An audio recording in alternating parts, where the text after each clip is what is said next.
네, 오늘 본문의 말씀은 예수님께서 나사로를 죽은 자 가운데서 살리신 그 이적을 행하신 것 때문에 나사로가 중요한 증거가 되었음을 말씀해 주고 있습니다. 대제사장들, 즉 사두개인과 바리새인들에게는 나사로의 이적은 이제 유월절 순례 인파로 인하여 유대지경 밖의 공동체에까지도 증거될 아주 심각한 문제였다 하는 것입니다. 그래서 이들은 나사로를 죽임으로써 증거를 없애버리려 했습니다. 한 사람이 백성을 위하여 죽어서 온 민족이 망하지 않게 되는 것이 너희에게 유익한 줄 생각하지 아니하는도다라고 가야바가 말했을 때는 증거가 예수님 뿐이었습니다. 이제는 또 하나의 증거가 더해졌으니 그것이 나사로입니다. 그래서 그들은 예수님과 함께 나사로까지 죽이려 하는 것입니다. 예수 그리스도의 가르침과 삶을 변화시키는 그 능력에 대한 증거는 절대로 없어질 수 없으며 피할 수도 없다 하는 것입니다. 이것을 우리에게 적용하면 우리 모든 성도들은 증거자들이요, 그러므로 우리는 멸해질 수도 없으며 또한 세상 사람들이 우리로부터 도피할 수 없다 하는 것입니다. 그러면 우리는 나사로에게서 어떤 교훈을 받아야 하겠습니까? 여러 가지가 있겠으나 그 중에 하나가 예수님을 절대 한거할 수 없는 매력을 가지신 분임을 드러나게 하였다 하는 것입니다. 11절입니다. 나사로 때문에 많은 유대인이 가서 예수를 믿음이러라. 지금 저는 나사로가 사람들을 예수님께 이끄는 매력을 가지게 된 두 요점을 지적하면서 그것들을 우리에게 적용해 보겠습니다. 첫째는 나사로는 예수님에 의하여 죽음에서 생명을 도로 찾았습니다. 예수님께서 나사로의 무덤에 가셔 나사로야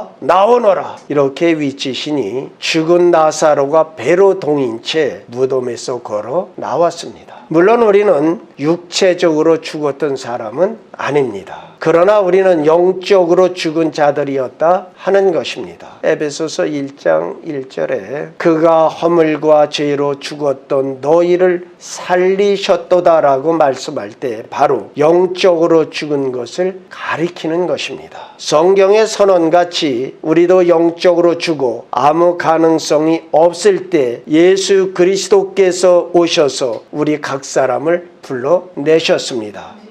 그래서 우리는 살아났으며 그분의 음성을 듣고 예수님을 따르게 된 것입니다. 그러므로 나사로가 사람들을 예수님께 이끄는 매력을 가졌듯이 우리도 역시 다른 사람들이 우리를 보고 예수님을 발견하는 그러한 매력을 가질 수 있다 하는 것입니다. 그러나 우리가 꼭 기억해야 할 것은 궁극적으로 사람을 끄는 것은 우리가 아니라 예수님이십니다. 그러므로 예수님께서 우리를 통해서 다른 사람을 당신께로 이끌어 오시려 하면 반드시 예수님께서 우리 안에 계셔야 한다 하는 것입니다. 그런데 문제는 예수님께서 우리 안에 계시느냐 하는 겁니다. 누가복음 22장 32절에 보면 예수님께서 베드로에게 사탄이 너희를 밀가루듯 하려고 요구하였다라고 하시면서 내가 너를 위하여 네 믿음이 떨어지지 않기를 기도하셨다. 그리고 이어서 하신 말씀이 너는 돌이킨 후에 네 형제를 굳게 하라고 하셨습니다.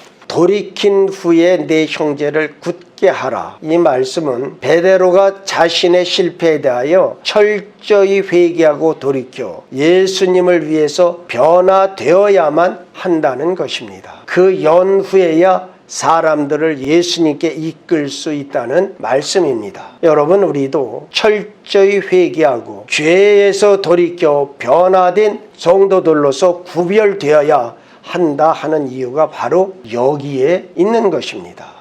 우리가 나사로에게 배워야 할 두 번째 요점은 나사로가 예수님과 함께 있었다 하는 것입니다. 유대인의 큰 무리가 예수께서 여기 계신 줄을 알고 오니 이는 예수만 보기 위함이 아니요 죽은 자 가운데서 살리신 나사로도 보려 함이러라.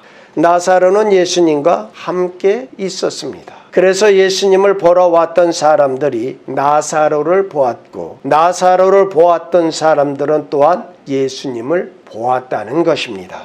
이 사실에서 우리가 배워야 할 교훈이 무엇이겠습니까? 예수님과 시간을 함께 보내는 사람은 예수님을 닮게 되어 있습니다. 그러니까 우리가 누구와 시간을 보내느냐에 따라서 우리 인성들은 지대한 영향을 받게 되는 것입니다. 그러니까 여러분은 언제나 예수와 함께하는 그런 성도들 되시기를 부탁드립니다. 예수님은 사람을 자신에게 이끄시는 매력을 가지신 분입니다. 예수님께서 그의 모든 사역에 아버지 하나님을 드러내시고 아버지 하나님의 뜻을 이루어 가셨습니다. 오늘 우리가 하여야 할 제1의 의무는 우선하여 예수님을 닮아야 한다는 것입니다. 우리는 예수를 믿습니다. 예수를 믿는다는 말은 뭐냐면 예수님을 빼닮는 것입니다. 제자는 스승을 온전히 담아내는 것입니다. 오늘 우리 기독교의 가장 큰 문제는 예수님을 닮은 모양도 없으면서 일을 하여야 한다고 하는 강박관념에 의해서 주의 일을 하는데 끝내는 열매가 없이 아무것도 되어지지 아니하며 무거운 짐으로 고생하다 지쳐 넘어진다는 것이에요. 여러분, 우리는 예수를 닮아야 돼요. 예수 닮은 삶의 능력이 나타나야 되는 것입니다. 그러한 사람이 되어질 때 그런 열매가 맺혀지게 되어지는 것입니다. 여러분, 서두르지 마십시오. 그러나 열심을 내십시오. 자, 우리가 그렇게 되어짐으로 나를 보거나 만나는 사람들이 내가 활동하는 모습 속에서 하나님의 구원을 보도록 하는 것이다 하는 것입니다. 이것을 다시 말씀드리면 예수님과 함께 시간을 보낼 때 우리도 예수님을 점점 더 닮아갈 것입니다. 예수님께서 사람을 끄는 매력을 가지신 분입니다. 그러므로 우리도 예수님을 위해서 많은 사람을 끄는 매력을 지니게 될 것이다 하는 것입니다. 그러나 그 영향력은, 그 매력은 예수님과 함께 시간을 보내는 그 정도에 따라서만 비례적으로 예수님을 닮게 될 것이다 하는 것입니다. 이 말씀을 들으며 아주 답답해할 성도들이 있을 것입니다. 보이지도 않으시는 예수님과 어떻게 함께 할 수 있겠습니까? 네, 그렇습니다. 예수님과 함께 있을 수 있는 길은 우리가 기도하는 것입니다. 그리고 성경을 읽는 것입니다. 이를 게을리 하고는 예수님을 만날 수 없다 하는 것입니다. 사랑하는 성도들이여, 기도에 힘쓰시고 하나님 말씀 보기에 게을리지 않기를 부탁드립니다. 죄를 이기는 최선의 비결은 하나님과 경건의 시간을 갖는 데 있는 것입니다. 그때 믿음은 힘을 얻고 거룩이 우리의 심령 속에 채워져 죄에서 승리를 가져오게 하는 것입니다. 영적인 생활에 있어서 성장하려면 하나님과의 경건의 시간을 갖는 것보다 더 나은 길은 없다 하는 것입니다. 주님과 자주 대화를 나누는 것이 주님 안에 거하는 비밀입니다. 정말 중요한 것은 시간의 길이보다는 결심과 의도의 진지함에 있는 것입니다. 하나님께서는 자기 자녀들이 하나님을 만나러 올 때, 다시 하나님 앞에 작정하고 기도하려 할 때 문을 닫고 고요한 심령 상태를 가지기를 원합니다. 주님을 만나는 것을 내 인생의 제일 순위로 둔다면 하나님은 우리를 만나 주실 것입니다. 찾는 자의 하나님, 부르짖는 자의 하나님이십니다.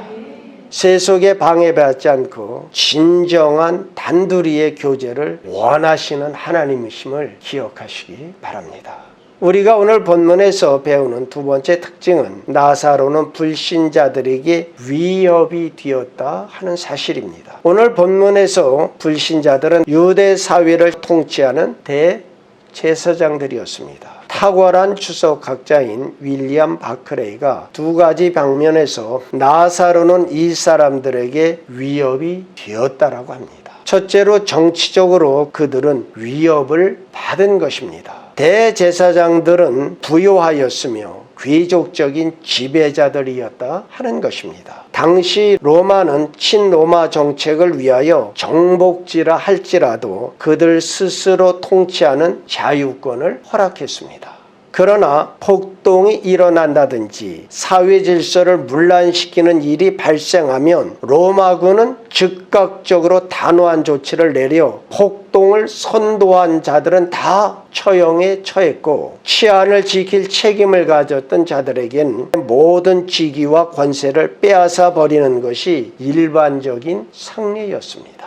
대제사장들은 예수님이 잠재적 반란의 지도자라 유대의 상황을 격화시킨다고 믿고 있었던 것입니다. 그런 중에 나사로가 살아난 일은 무엇보다 그 상황을 크게 달아오르게 하는 사건이었다 하는 것입니다. 자, 그렇게 큰 관심은 뭐냐면 죽은 자를 살려내신 이는 그들의 신앙의 메시아이다. 그들이 가진 메시아가는 무엇이에요? 다윗의 왕권을 회복하실, 다윗의 나라를 견고히 세울 자. 그러니까 정치적 메시아였어요. 그러니까 이제 그 예수를 통하여 로마에 항거하여 자유를 회복하자는 열정과 열망들이 그들 안에 잠재해 있었다 하는 것입니다. 그래서 예수님은 한 번도 공적으로 자신이 그리스도 즉 메시아라고 하시지 않으셨던 것이에요. 자, 그러니까 이제 이 사내들인 공회의나 대제사장들이나 발등에 불이 떨어지는 것이에요. 저들이 정말 하나님을 경외하고 하나님을 사랑하고 그 뜻을 원한 자라면 이것이 어떻게 된 것인가 깊이 묵고하고 살피며 하나님의 역사를 인정하고 하나님께 영광을 돌려야 할 것인데 이들은 뭐예요? 자기 기득권. 그러니까 인간은 언제나 평안하고 이럴 때 예수 하지만 나의 이익과 예수님이 걸리면 대다수의 사람들이 자기 이익을 따라가게 되어 있습니다. 또한 나사로는 대제사장들의 믿음과 신학에 대하여 위협적인 존재였습니다. 대제사장들은 모두가 다 사두개인들입니다. 사두개인들은 바리새인들과 신학에 있어서 완전히 달랐습니다. 사도행전 23장 8절 말씀에 사두개인은 부활도 없고 천사도 없고 영도 없다 하고 바리새인은 다 있다 함이라. 사두개인들은 부활을 믿지 않았습니다. 죽으면 끝이다. 그런데 죽은 자 가운데서 살아난 나사로 때문에 그들은 큰 어려움에 빠지게 된 것입니다. 정치적으로 위협을 받고 있었습니다. 거기에 대하여 신학적으로도 위협을 받고 있었다 하는 것입니다. 그러니 그들이 결정적인 행동을 하지 아니하면 그들의 권세와 그들이 가지는 교훈의 영향력이 곧장 땅에 떨어질 판이었다 하는 것입니다. 그러므로 그들이 할 수 있었던 오직 한 가지는 나사로를 없애버리는 길밖에 없었다 하는 것입니다. 예수님을 따른다는 것이 진실로 무엇을 의미하는지에 대하여 착각하면 안 됩니다. 예수님께서 친히 그 주제에 대하여 그 누구도 기만을 당하지 않도록 하셨습니다. 아무든지 나를 따라오려거든 자기를 부인하고 날마다 자기의 십자가를 지고 나를 따를 것이니라고 하셨습니다. 본문에서 나사로에 대하여 우리가 배워야 할 마지막 요점이 있습니다. 본문에서 말씀하듯이 나사로 때문에 많은 사람들이 예수를 믿었기 때문입니다. 나사로는 예수 때문에 살아났고 예수님을 따라 제자가 되어 다른 많은 사람들이 예수님을 믿게 되었습니다. 이제 오늘 이 말씀을 우리 각자에게 어떻게 적용할지는 분명합니다. 여러분 때문에 어느 사람이 예수님을 믿었습니까? 또 나사로 때문에 많은 유대인들이 가서 예수를 믿었담과 같은 말을 여러분이 듣고 있느냐 하는 것입니다. 나는 저 누구 때문에 예수 믿게 되었다. 저와 여러분은 어떠하냐 하는 것입니다. 이제 다음과 같은 질문을 함으로 오늘 강론을 끝맺겠습니다. 여러분은 예수님을 통하여 영적 생명을 찾았음을 확신할 수 있습니까? 다른 사람들이 여러분이 예수님과 함께 있었다라고 말할 수 있습니까? 여러분의 증거 때문에 예수님을 믿은 사람들이 있습니까? 하나님께서 우리 각자에게 그러한 일을 허락하시기를 소망합니다. 또한 저와 여러분이 갈수록 예수님과 함께 더 많은 시간을 보냄에 따라서 이러한 일들이 우리에게 계속 일어날 수 있도록 하나님께서 역사하여 주시기를 우리 주 예수 그리스도의 이름으로 축원드립니다. 기도하시겠습니다.